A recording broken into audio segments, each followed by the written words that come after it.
हे पार्थ, जब मनुष्य गृहस्थाश्रम में प्रवेश का संकल्प करता है तब उसका सबसे बड़ा निर्णय होता है जीवन संगिनी का चयन। जैसे बीज अच्छा हो तभी वृक्ष फलदायक होता है, वैसे ही नारी का स्वभाव सात्विक हो तभी जीवन में सुख, धर्म और संतुलन आता है। हे पार्थ, नारी केवल शरीर नहीं, वह ऊर्जा है। यदि उसका स्वभाव सौम्य, सहनशील और करुणा से युक्त हो तो वह लक्ष्मी स्वरूपा है। पर यदि उसमें क्रूरता, कटुवाणी और ईर्ष्या हो तो वह विनाश का कारण बनती है।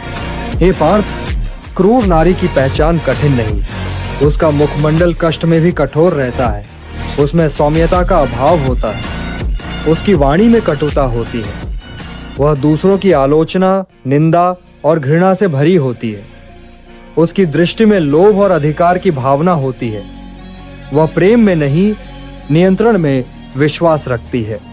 हे पार्थ, जो स्त्री सदा असंतुष्ट रहती है, चाहे कितनी भी सुविधा क्यों न मिले, जो हर विषय में विवाद, हर रिश्ते में संदेह और हर अवसर में शंका देखती है, वह गृह में विरोध, कलह और अधर्म को जन्म देती है।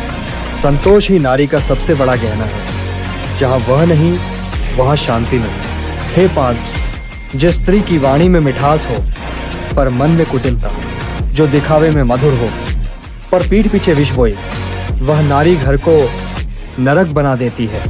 युद्ध भूमि में शत्रु से बचा जा सकता है, पर गृहस्थ जीवन में कुटिल स्त्री से बचना कठिन है। हे पार्थ, नारी यदि पुरुष के धर्म युद्ध में सहभागी बने तो वह धर्म पत्नी है, पर यदि वह पुरुष के विवेक को बाधित करे, उसकी धार्मिक प्रवृत्तियों का उपहास करे, तो वह मोहिनी नहीं, मोह का कारण बनती है। पति को बंधन में बांधने वाली स्त्री स्वयं भी बंधन में गिरती है।